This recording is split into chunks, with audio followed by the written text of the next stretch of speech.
सो फार हमने अब तक क्या किया है, हमने पढ़ा कि हम बायोटेक्नोलॉजी को कहाँ अप्लाई कर सकते हैं। फर्स्ट फील्ड जो एप्लीकेशन का था वो हमने किया एग्रीकल्चर। एग्रीकल्चर में कहाँ कहाँ बायोटेक्नोलॉजी यूज हो सकती है, हम क्रॉप्स की जो है प्रोडक्शन बढ़ाने में यूज कर सकते हैं। सेकंड, हमने बीटी कॉटन बनाया है, यानी कि हमने बीटी कॉटन, बीटी टोबैको भी बनाया है, ताकि हम जो हमारी फसल है, जो भी हमारे प्लांट्स हैं, उनको हम इंसेक्ट से, वर्म से, उनसे बचा सके।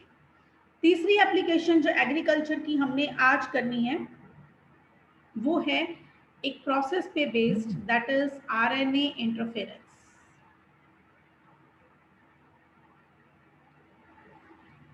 आरएनए इंटरफेरेंस को समझने के लिए नॉर्मल मैं आपको फिजियोलॉजी बता रही हूँ कि कोई भी यूकैरियोट है, कोई भी लिविंग ऑर्गेनिज्म है, उसके अंदर एक्चुअली होता क्या है।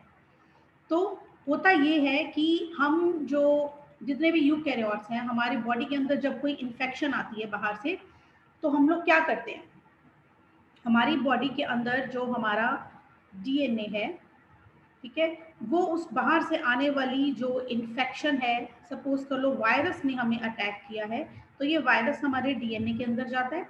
वायरस के पास आरएनए हो अगर जेनेटिक मटेरियल, तो उसका जो आरएनए है, पहले हमारी बॉडी के सेल्स उसको कट करने की कोशिश करते हैं, कट कर देते हैं। अब जब आरएनए नहीं होगा तो नया वायरस नहीं बनेगा। क्यों नहीं बनेगा? क्योंकि ये एक नॉर्मल फिजियोलॉजी है हमारी बॉडी की, कि सपोज कर लो कि आपके कहीं चोट लग जाती है, आप देखते हो चोट लगने के बाद वो स्किन जो है उस पार्ट से पूरी खत्म हो गई, कुछ दिनों बाद नई स्किन वहां पर आ जाती है और वो स्किन बिल्कुल आपके पहले जैसी स्किन की तरह होती है। तो ऐसा कैसे होता है? हमारे अंदर जो नॉर्मल फिजियोलॉजी है वो क्या कहती है कि डीएनए जो है वो अपनी सारी इंफॉर्मेशन एमआरएनए को देता है, और इस प्रोसेस को हम बोलते हैं ट्रांसक्रिप्शन। जैसे फोटोकॉपी मशीन है, डीएनए समझ लो ओरिजिनल नोट्स हैं, एमआरएनए फोटोकॉपी मशीन है। तो हमने ओरिजिनल नोट्स को फोटोकॉपी मशीन पर रखा और सारी इंफॉर्मेशन उस पर छप गई। तो डीएनए की सारी इंफॉर्मेशन किस पर छप गई? एमआरएनए पर। अब ये जो एमआरएनए है ये क्या बनाएगा? ये बनाएगा प्रोटीन्स। प्रोटीन्स कैसे बनाएगा? बिल्कुल वही इंफॉर्मेशन वाले जो कि डीएनए के ऊपर लगा हुआ था। ठीक है, तो फोटोकॉपी जो है, जो नई कॉपी निकलती है ओरिजिनल नोट्स की, वो कैसी निकलती है? बिल्कुल ओरिजिनल के जैसी। तो बिल्कुल जैसा डीएनए है वैसे ही नई स्किन चोट लगने के बाद सेल्स डिवाइड करके वैसे ही प्रोटीन बनाएंगे जैसा कि उनके अंदर डीएनए है। तो इस पूरे प्रोसेस में आरएनए का एक बहुत ही इंपॉर्टेंट रोल है। ठीक है, तो ये जो आरएनए है, अगर हम इसको तोड़ दें, इसकी स्प्लाइसिंग कर दें, स्प्लाइसिंग मतलब टुकड़े टुकड़े करके उसको तोड़ देना, अगर एमआरएनए ही नहीं हुआ तो प्रोटीन्स नहीं बनेंगे। यही हमारा बेस है इस प्रोसेस का, आरएनए इंटरफेरेंस। अभी आरएनए इंटरफेरेंस हमने क्यों यूज करी, इसके पीछे कारण क्या है कि एक नीमाटोड है, दैट इज मिलॉइडिगाइन इनकॉग्निशिया। मिलॉइडिगाइन इनकॉग्निशिया ये एक निमेटोड है। ये निमेटोड जो है ये अटैक करता है टोबैको प्लांट्स की रूट्स को, टोबैको के प्लांट की रूट्स को ये अटैक करता है। अब अगर ये रूट्स को खराब करेगा तो पूरा प्लांट ही खराब हो जाएगा। अब इस चीज से बचने के लिए हमने तरीका जो अपनाया है, दैट इज आरएनए इंटरफेरेंस। इसको इस तरह से लिखते हैं, आरएनए और स्मॉल आई। इंटरफेरेंस क्या होती है? किसी के अंदर दखलंदाजी। तो अब ये जो हमारा मिलाइडोकाइन इनकॉग्निटा है, हम इसके आरएनए से डीएनए, जो आरएनए से जो प्रोटीन बन रहा है, हम उसमें दखलंदाजी करेंगे। जैसा कि मैंने आपको कहा कि हम सबके अंदर ये प्रोसेस सेम चलता है, तो मिलाइडोकाइन इनकॉग्निशा में भी यही चलता होगा। इसका भी डीएनए जो है वो अपनी इंफॉर्मेशन एमआरएनए को देता है, और एमआरएनए उसी इंफॉर्मेशन के हिसाब से नए प्रोटीन बनाता है। नए प्रोटीन यानी कि इस निमेटोड की ग्रोथ करवाता है। तो अब हम क्या कर रहे हैं, हम क्या कर रहे हैं, इसके जो mRNA है इसको अगर हम कट कर दें तो क्या होगा, ना प्रोटीन्स बनेंगे, ना ये निमेटोड ग्रो करेगा, और ना ही हमारे टोबैको प्लांट्स की रूट्स जो है वो खराब होंगी। लेकिन अब ये आरएनए इंटरफेरेंस हम डालें कैसे, इसको हम करें कैसे, तो इसके लिए हम जो यूज करते हैं technology, that is rDNA technology. हमने क्या किया कि ये जो मिलाइडेगाइन इनकॉग्निटा है, निमेटोड है, हमने इसी के कुछ स्पेसिफिक जीन्स लिए, कुछ स्पेसिफिक डीएनए का पार्ट लिया और उसको हमने एक वेक्टर के अंदर डाला। वेक्टर यहाँ पर हम क्या ले रहे हैं, वेक्टर हम कोई भी बैक्टीरिया, फंगस ये सब लेंगे, तो यहाँ पर हम ले रहे हैं एग्रोबैक्टीरियम, एक बैक्टीरिया ले रहे हैं एग्रोबैक्टीरियम। हमने एग्रोबैक्टीरियम के अंदर इस निमेटोड के स्पेसिफिक जीन्स डाले और फिर इस एग्रोबैक्टीरियम को हमने टोबैको प्लांट की रूट के अंदर डाल दिया। अब हमने टोबैको प्लांट की रूट के अंदर क्या डाला है, एक्चुअली जीन्स के थ्रू हमने एक्चुअली अंदर जो डाला है वो क्या डाला है, हमने डाला है स्पेसिफिक आरएनए। अब नॉर्मली जो आरएनए है वो सिंगल स्ट्रैंडेड होता है, ठीक है। ये जो मैं आपको पीछे दिखाती हूँ, जो ये डीएनए है इट इज डबल स्ट्रैंडेड, और एमआरएनए जो होता है ये सिंगल स्ट्रैंडेड होता है। लेकिन यहाँ पर जो हम इंट्रोड्यूस कर रहे हैं RNA, that will be double stranded, normal protocol से अलग है। नॉर्मली एमआरएनए एक स्ट्रैंड वाला होना चाहिए, लेकिन हम एग्रोबैक्टीरियम के थ्रू जब इंट्रोड्यूस करवाते हैं तो हम डबल स्ट्रैंडेड एमआरएनए अंदर डाल देते हैं। अब इससे क्या होगा, जो निमेटोड है उसकी हमने सारी फिजियोलॉजी बदल दी। उसके जो अब उसने ग्रो करना है, उसके सेल्स बढ़ेंगे, तो डीएनए की सारी इंफॉर्मेशन एमआरएनए पर जानी है, एक स्ट्रैंड वाले पर। लेकिन अब स्ट्रैंड कितने हैं, 2, तो इंफॉर्मेशन इसके पास भी है और इंफॉर्मेशन इस स्ट्रैंड के पास भी है। ये हमारी नेचुरल जो प्रोटोकॉल है या नेचुरल फिजियोलॉजी है जो हमारे बॉडी की, उसके अगेंस्ट हो गया काम। आपने एक ही काम जो है, डीएनए समझ लो कोई पेरेंट है, उसने अपना एक काम जो है फिक्स है कि ये वाला बच्चा है, मदर ने अपना ये काम इसको हमेशा इसी बच्चे से करवाता है और ये बच्चा उस काम को अच्छे से कर भी लेता है। अब क्या हुआ, मदर ने कोई काम कहा है और दोनों ही बच्चे उस काम को करके ला रहे हैं, ठीक है। तो दोनों में से क्या सिलेक्ट होगा ये कुछ श्योर नहीं है। अगर हम अपनी बॉडी पे इस बात को करके देखें तो मदर किसको सिलेक्ट करेगी समझ ही नहीं आएगा। ऐसे ही हमारी बॉडी की बात करें तो डीएनए जो है वो अपनी इंफॉर्मेशन एक एमआरएनए पे डालता है, ठीक है। एक एमआरएनए पे इंफॉर्मेशन डालता है तो प्रोटीन बनता है। अब अगर वो दोनों एमआरएनए पे इंफॉर्मेशन डाल देगा तो बॉडी कंफ्यूज हो जाएगी कि किस तरह का प्रोटीन बनाना है, क्योंकि ये नंबर 1 स्ट्रैंड जो है ये अलग प्रोटीन के बारे में बात करेगा और नंबर 2 स्ट्रैंड है ये कोड करेगा एक अलग तरह के प्रोटीन के लिए, तो बॉडी विल गेट कंफ्यूज्ड। और यहाँ पर हम किसकी बॉडी को कंफ्यूज कर रहे हैं, हम निमेटोड की बॉडी को कंफ्यूज कर रहे हैं। उसके एक एमआरएनए की कॉपी बननी चाहिए थी, हमने दोनों की, उसके अंदर ऐसा एमआरएनए डाल दिया कि वो कंफ्यूज हो गया कि अब कौन सा प्रोटीन बना है। यानी कि अब यहाँ पर क्या होगा, प्रोटीन बनेगा ही नहीं। अगर डीएनए की इंफॉर्मेशन सिंगल स्ट्रैंडेड एमआरएनए पर आती है तो ही वो बनती है। ऐसा क्यों, इसको देखने के लिए एक बार हम डीएनए का स्ट्रक्चर देखते हैं। ये डीएनए है, डीएनए में जहां पर ये अलग अलग सीक्वेंस, मैंने आपको पिछले चैप्टर में भी बताया था, यहाँ पर अगर एक नाइट्रोजन बेस लगा है तो यहाँ पर दूसरा लगा हुआ होगा, यहाँ पर साइटोसिन है तो यहाँ पर ग्वानिन होगा। तो अगर ये वाला डीएनए अपनी कॉपी बना रहा है, ये इसकी डीएनए की कॉपी बन रही है, यहाँ पर ये समझ लो ये डीएनए की कॉपी बन गई, तो एमआरएनए है, कॉपी किस पर बनेगी, रेड कलर से मैं आपको एमआरएनए दिखा रही हूँ। ये डीएनए की इंफॉर्मेशन एमआरएनए अपने ऊपर कॉपी कर रहा है, कैसे कॉपी करेगा, उल्टी। यहाँ पर एडेनिन है तो यहाँ पर थायमिन लगा होगा। ऐसे ही ये जो दूसरा स्ट्रैंड है, जब ये अपनी कॉपी बनाएगा एमआरएनए की के ऊपर डीएनए की कॉपी बनाएगा तो यहाँ पर थायमिन है तो ये उससे उल्टी इंफॉर्मेशन लेगा, यानी कि यहाँ पर एडेनिन होगा। अब ये यहाँ पर थायमिन है, यहाँ पर एडेनिन है, ये दो नए स्ट्रैंड बने, एक में यहाँ पर थायमिन है, एक में यहाँ पर एडेनिन है, दोनों डिफरेंट है, यानी कि इन दोनों से ही जो प्रोटीन बनेगा वो भी डिफरेंट होगा। लेकिन हमारी बॉडी इस चीज को एक्सेप्ट नहीं करती। किसी भी लिविंग ऑर्गेनिज्म की बॉडी इस चीज को एक्सेप्ट नहीं करती। उसके पास एक ही स्ट्रैंड की इंफॉर्मेशन आनी चाहिए, चाहे डीएनए 2 स्ट्रैंड वाला है, लेकिन इंफॉर्मेशन एक ही स्ट्रैंड की आगे प्रोटीन बनाती है।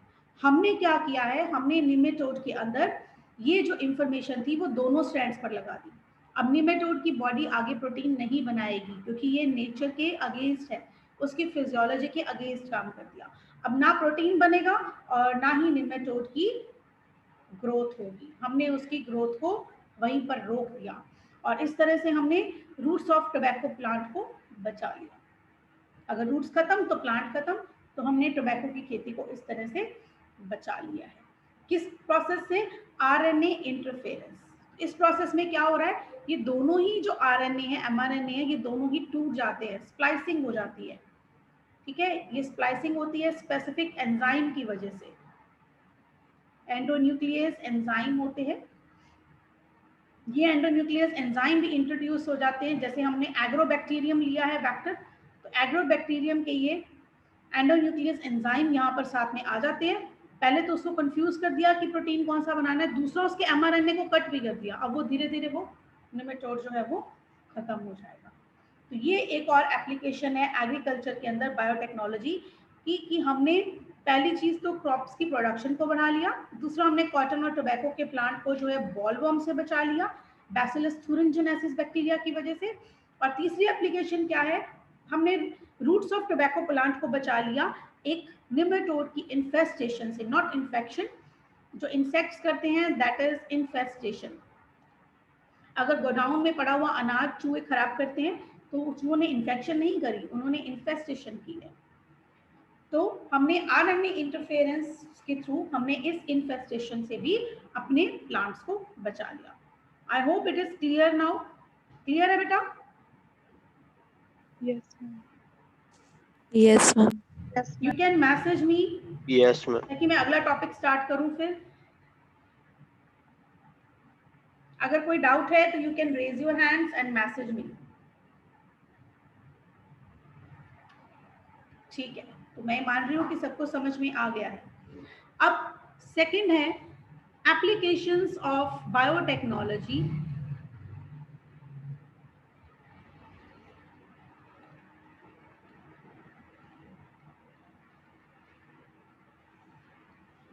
इन मेडिसिन। हमने मेडिसिन में कहाँ कहाँ की है। One more point is left. एक चीज और है हम जो इसमें ऐड कर सकते हैं इन द एग्रीकल्चर एप्लीकेशंस, जो मैं आपको पहले भी बता चुकी हूँ। वो चीज क्या है, जो हमने टोमेटो बनाया था, या जिसको हम बोलते हैं फ्लेवर सेवर टोमेटो। हमने एक नई तरह के फूड आइटम्स भी हमने जो है वो बना दी हैं, फ्लेवर सेवर टोमेटो। हमने क्या किया, हम नॉर्मली देखते हैं कि टमाटर जो हैं वो हमें फ्रिज में रखने पड़ते हैं, टोमेटोज। नहीं तो अगर हम बाहर रखें, ओपन एनवायरनमेंट में रखें, रूम टेम्परेचर पर रखें, तो वो बहुत जल्दी राइप हो जाते हैं, गल जाते हैं, उनका टेस्ट भी खराब हो जाता है। तो हमने क्या किया इस चीज़ को ओवरकम करने के लिए कि हम टमाटोज को बिना रेफ्रिजरेट किए बाहर कई दिनों तक स्टोर करके रख सकें। और ये कोई मैं अमेरिका या कहीं की बात नहीं सुना रही हूँ, ये आपके शहर में आपके सब्जी वालों के पास भी जो टमाटर आते हैं, they are also Flavr Savr tomato. वो टमाटर इतने दिन उनके पास महीनों कई के सालों तक ये सब्जियां पड़ी रहती हैं और खराब नहीं होती हैं। ठीक है, ऐसा क्यों है? हमने सभी सब्जियों में बायोटेक्नोलॉजी को यूज किया है। हमने क्या किया, टोमेटो का जो जीन था जो उसको ओवरराइप करा देता है, उसको निकालकर बदले में जीन किसका लगा दिया, पोटैटो का। अब आलू पोटैटो जो है वो आप फ्रिज के बाहर रख लीजिए, कई दिनों तक वो खराब नहीं होते। तो हमने ये ओवरराइप नहीं होने वाला जीन रिप्लेस कर दिया टोमेटो का बाय पोटैटो। अब ये जो नया टोमेटो बना इसे हम बोलते हैं फ्लेवर सेवर टोमेटो। इसका फ्लेवर, ठीक है, जो है बिल्कुल वो टोमेटो जैसा ही है और ये सेव्ड रहता है कई दिनों तक, जो है ये राइप नहीं होता जल्दी से, like a potato. So this is known as Flavr Savr tomato, या इसको पोमैटो भी कहा जाता है। पोटैटो और टोमेटो का मिक्सचर, दैट इज पोमैटो। तो ये भी हमने एग्रीकल्चर में ही एक नया जो है वो एडवांसमेंट देखी है थ्रू बायोटेक्नोलॉजी। अब है applications of biotechnology in medicine. हमने ऐसी कौन कौन सी मेडिसिन बनाई हैं, तो सबसे अच्छी जो एडवांटेज जो हमारे पास आई है दैट इज इंसुलिन। पहले इंसुलिन का क्या होता था, इंसुलिन बनाया जाता था कैटल से, यानी कि काऊ, बफेलो से, पिग से। इनके अंदर इंसुलिन जो बनता था वो इंसुलिन एक्सट्रैक्ट करके उसको इंजेक्शन की फॉर्म में डायबिटीज के पेशेंट्स को दिया जाता था। जो शुगर के पेशेंट्स होते हैं वो जो इंजेक्शन लगाते हैं इंसुलिन का, वो इंसुलिन का जो इंजेक्शन है वो पहले कैटल और पिग को दिया जाता था, इनसे लेकर हमें दिया जाता था। लेकिन अब कैटल और पिग और हमारे डीएनए में फर्क है, तो बहुत से लोगों को इस इंसुलिन से एलर्जी होने लगी। अब और कोई इलाज भी नहीं है, इंसुलिन जो है वो इंजेक्शन फॉर्म में ही देना है और वो एलर्जी कर रहा है। तो इसके लिए अमेरिका की एक कंपनी थी, उन्होंने जो है एक नई तरह का इंसुलिन इंट्रोड्यूस किया, दैट इज ह्यूमोलिन। ह्यूमन बींग्स का इंसुलिन, दैट इज ह्यूमोलिन। ह्यूमोलिन उन्होंने कैसे बनाया, with the help of rDNA technology.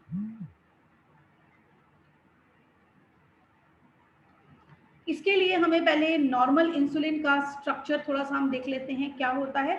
जो एक नॉर्मल पर्सन का नॉर्मल इंसुलिन है उसके अंदर जो है बेसिकली 3 चेन्स प्रेजेंट होती हैं। स्ट्रक्चर ऑफ इंसुलिन देखें तो इसके अंदर ये एक पॉलीपेप्टाइड चेन। पेप्टाइड क्या होता है, पेप्टाइड वो स्मॉल यूनिट है जिससे मिलकर जो है प्रोटीन बनता है। तो ऐसे पॉलीपेप्टाइड की एक चेन, इसे हम बोलते हैं चेन ए। और ऐसे ही एक दूसरी chain, that is chain B.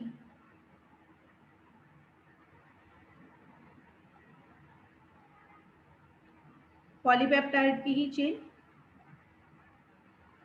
जो हमारा नॉर्मल एक्टिव इंसुलिन होता है वो ये 2 चेन से बना होता है, और ये दोनों चेन्स जो है आपस में जुड़ी हुई भी होती हैं इसके अंदर by disulphide bond. Disulphide bond से ये चेन्स आपस में जुड़ी होती हैं। This is about an active insulin. ये सारी बात एक्टिव इंसुलिन की मैंने आपको बताई है। हमारी बॉडी के अंदर इंसुलिन हमेशा ही रहता है, लेकिन वो इनएक्टिव फॉर्म में होता है। It is an inactive insulin.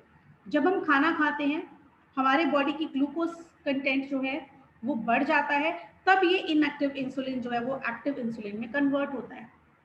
कैसे कन्वर्ट होता है, इनएक्टिव इंसुलिन और एक्टिव इंसुलिन में फर्क क्या है कि इनएक्टिव इंसुलिन में एक सी चेन और होती है पॉलीपेप्टाइड की। एक्टिव इंसुलिन में ए और बी 2 चेन होंगी और इनएक्टिव इंसुलिन में प्लस एक सी चेन और होगी। जब इंसुलिन को की जरूरत होती है हमारी बॉडी में तो ये सी चेन अलग हो जाती है और ये ए और बी चेन मिलाकर बनाते हैं एक्टिव इंसुलिन। इंसुलिन जो एक हार्मोन है जो कि पैंक्रियास से निकलता है,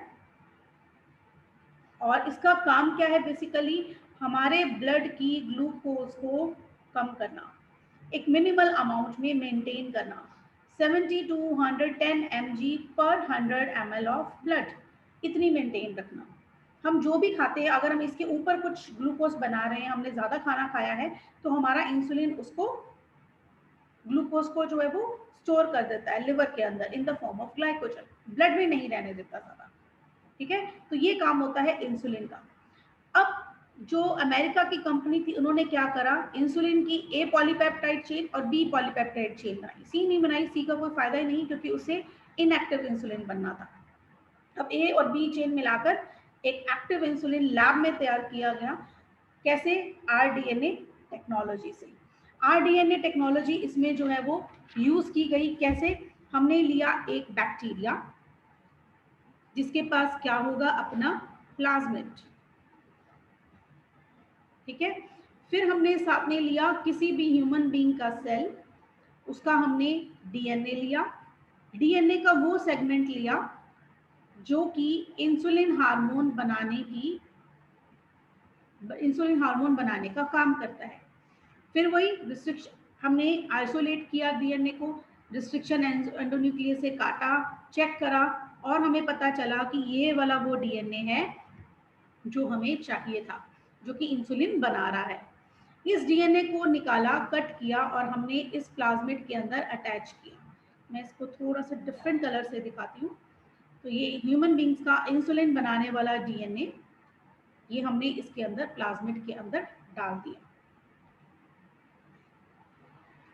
ये बैक्टीरिया, ये इसका प्लाज्मिड, ठीक है, और ये आ गया इसके अंदर एक नई तरह का साथ में डीएनए। इसके प्लाज्मिड में हमने ये नई तरह वाला डीएनए ऐड कर दिया। अब ये बैक्टीरिया क्या करेगा, हमने ये बैक्टीरिया के जो है मल्टीपल कॉपीज तैयार करी। बैक्टीरिया हर 20 मिनट के बाद डिवाइड करेगा और हर 20 मिनट बाद हमारे पास ये रिकॉम्बिनेंट जो डीएनए है इसकी मल्टीपल कॉपीज बन गई। और अगर हमें ज़्यादा चाहिए तो हम इसको जो है बायोरिएक्टर के थ्रू, पीसीआर के थ्रू इंडस्ट्रीज में भी बना सकते हैं। और जैसे बनता भी है पीसीआर के थ्रू इंडस्ट्रीज में, एक दिन में 1 बिलियन इंसुलिन के इंजेक्शन हम तैयार कर सकते हैं। तो हमने ये जो रिकॉम्बिनेंट डीएनए था इसको रिकवर किया, हमने इसको निकाला और इससे केमिकल बनाया। केमिकल क्या बनेगा यहाँ पर, दैट इज इंसुलिन। और इंसुलिन को हमने रिकवर कर लिया। अब इस इंसुलिन को हमने इंजेक्शन की फॉर्म में बनाकर दे दिया, ठीक है। इस तरह से हमने आर्टिफिशियली ह्यूमन बींग्स का ही इंसुलिन तैयार कर लिया। फायदा क्या है, नो एलर्जी, क्योंकि ह्यूमन बींग्स के आपस में 99.9% जो डीएनए है वो मैच करता है। थोड़ा सा ही फर्क होता है, अगर किसी एनिमल का हो तो एलर्जी होने के चांस ज़्यादा है, लेकिन अगर वो हमारे ही जैसे किसी ह्यूमन बींग का डीएनए से बना हुआ इंसुलिन है तो एलर्जी होने के चांसेस कम है। हालांकि ये नहीं कि एलर्जी नहीं हो सकती, अगर कोई पर्सन इंसुलिन से एलर्जिक है तो उसको किसी भी इंसुलिन से एलर्जी हो जाएगी, लेकिन नॉर्मल कोई पर्सन है जिसको कोई एलर्जी नहीं है उसको इस इंसुलिन से कोई प्रॉब्लम नहीं आएगी, ठीक है। क्लियर है?